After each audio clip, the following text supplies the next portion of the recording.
안녕하세요. 대전광역시 서구 둔산동에서 변호사를 하고 있는 10년차 변호사 유지은입니다. 오늘도 세 가지 주제로 이야기를 해보려 합니다. 첫 번째, 겸손과 유연함에 대해. 동양에서는 겸손을 중요한 미덕으로 생각해 왔는데요.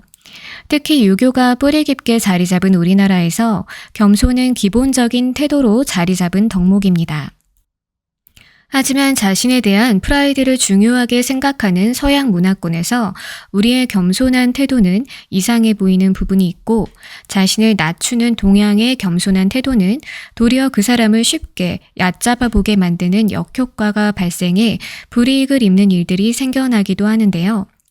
이런 영향인지 요즘은 확실히 겸손에 대한 강조는 많이 줄어든 것 같습니다. 저는 세상의 변화에 어느 정도 적응해야 한다는 입장인데요. 겸손도 중요하지만 유연함 역시 삶에서 중요한 덕목이라고 생각하기 때문입니다. 노자는 이렇게 말했다고 합니다. 이 세상에서 물보다 더 부드럽고 겸손한 것은 없다.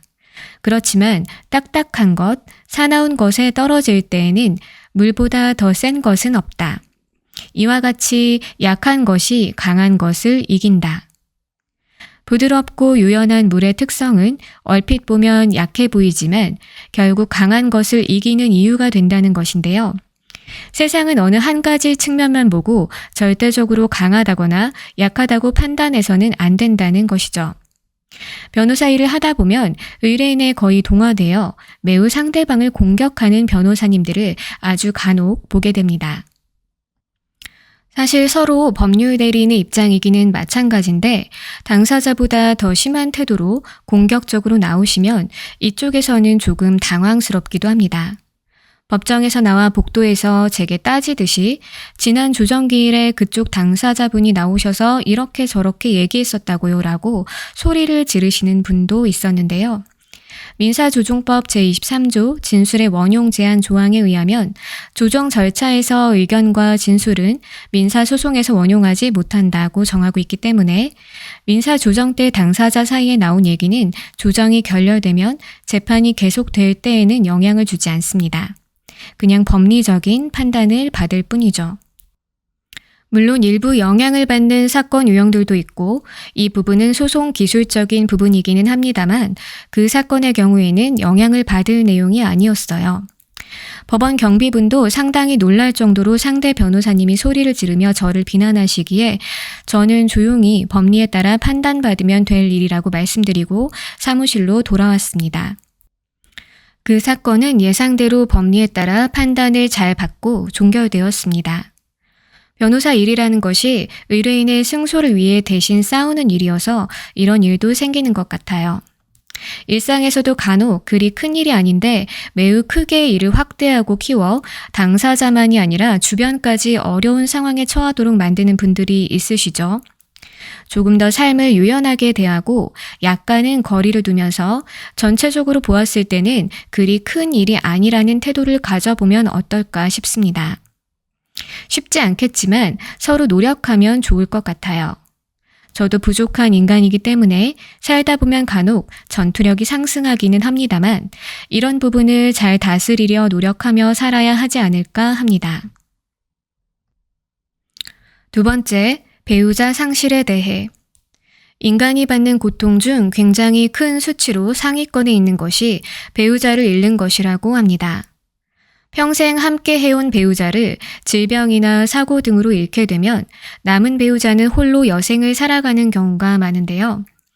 연세가 있으신 분들 중 남게 된 어르신은 돌아가신 분의 명의로 되어 있는 재산의 상속 문제를 맞닥뜨리게 됩니다.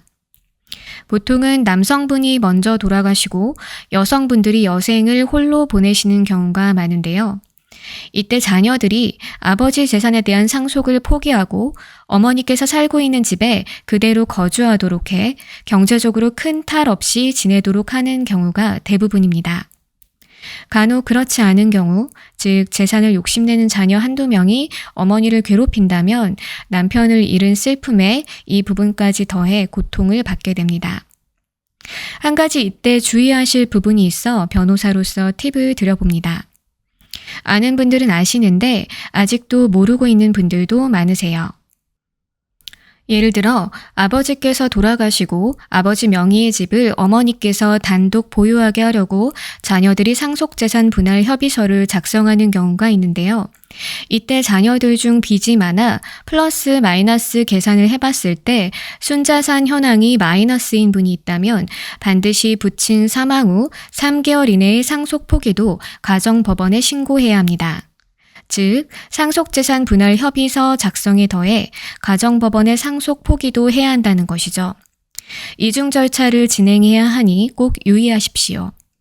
그렇지 않을 경우 5년 이내 사회행위 취소 소송이라고 빚이 더 많은 그 자녀분의 채권자들이 어머니에게 소송을 걸어오는 경우가 있어요. 법리적으로 설명드리면 어려워지실 테니 이 부분은 이 정도까지만 설명드리겠습니다. 어머니 여생을 위해 좋은 의도로 상속재산에 대한 권리를 포기했는데 어머니께서 소송에 휘말리는 경우가 생길 수 있으니 혹시라도 이런 경우에 있는 분들이라면 이 부분 꼭 알아보시고 절차를 진행하시기 바랍니다. 영화 원데이를 보신 분들이 있으실 텐데요. 스포가 되지만 꽤 개봉한 지 시간이 지난 영화니 얘기를 해볼게요. 남자 주인공 덱스터는 젊은 날 오래 헤매고 헤매다 드디어 자신의 사랑을 깨닫고 여주인공 엠마에게 정착하게 되지만 결국 엠마를 잃게 됩니다. 그렇게나 삶을 헤매며 많은 것들을 탐닉했던 덱스터는 조용히 여생을 살아가게 되는데요. 너무 힘들 때 그는 아버지를 찾아가게 되고 이미 아버지는 사랑하는 아내, 즉 덱스터의 어머니를 먼저 보내고 10년째 그렇게 홀로 여생을 살아가고 있었죠.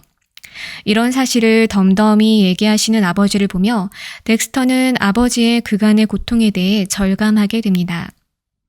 사랑하는 사람을 만나 평생을 함께한 후 배우자만 세상을 두고 떠나는 마음이 어떤 심정일지는 쉽게 헤아리기 어렵지만 그래도 그렇게 살다가 죽는 삶은 꽤 아름답고 좋은 결혼 생활을 했던 삶이라 할 수 있겠죠.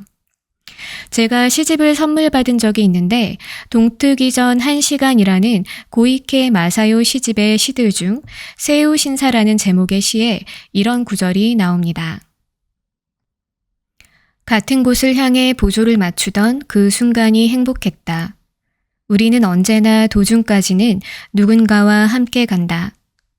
길이 갈리는 곳, 다시 혼자가 되는 그곳까지는 함께 가자꾸나.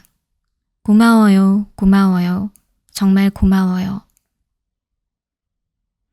세 번째, 삶의 각도 조절에 대해. 어린 시절 우리는 또래들과 같이 학교를 다니고 비슷한 경험들을 공유하며 자랍니다. 이때까지는 삶의 방향성이 크게 다르지 않죠. 그런데 20대에 들어 성인이란 이름으로 많은 선택권이 주어지면서 우리는 삶의 지향점이 조금씩 달라지고 이에 따라 일상에 누적되는 양상도 달라집니다.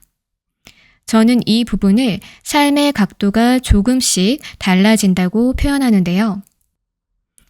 20대에는 아주 조금 각도가 달라지는 것인데 시간이 지날수록 이 각도에 따라 그려지는 선들은 나중에 아주 크게 간격이 벌어지게 됩니다. 그리고 다시는 수정하지 못하는 선이 되기도 하죠. 자, 이쯤이면 벌써 열심히 살아라, 노력해라, 또 이런 얘기구나 하고 싫어하시는 분도 있으실 거예요. 저도 20대 초반에 많은 방황을 했었기 때문에 헤매고 있는 분들의 불안한 심리를 잘 알고 있습니다. 법대 동기들 중 저는 누구보다 변호사를 꿈꾸지 않았던 법대생이었거든요. 애니메이션과 그림 그리는 것을 좋아해서 그쪽으로 방향을 틀어보겠다고 이런저런 시도들도 많이 했었고 휴학도 하는 등 여러 삽질들을 했었어요. 그래서 남들이 다 맞다고 손으로 가리키는 방향으로 달리지 않고 내 갈 길을 가고 싶은 청년 세대 분들의 마음을 어느 정도 이해하고 있습니다. 그냥 편하게 나이 많은 아줌마 변호사의 오지랖이라 생각하고 들어주신다면 감사할 것 같아요. 제 생각에는 다양한 경험을 하면서 발전을 지속하는 것이 중요한데 시행착오를 해보는 것도 나쁘진 않아요. 가장 중요한 것은 이 길이 아니구나, 이런 삶의 태도는 잘못된 것이구나. 이런 일상을 계속해서는 안 되겠구나. 라고 깨달았을 때 늦지 않았으니 반드시 방향을 틀어야 한다는 것입니다.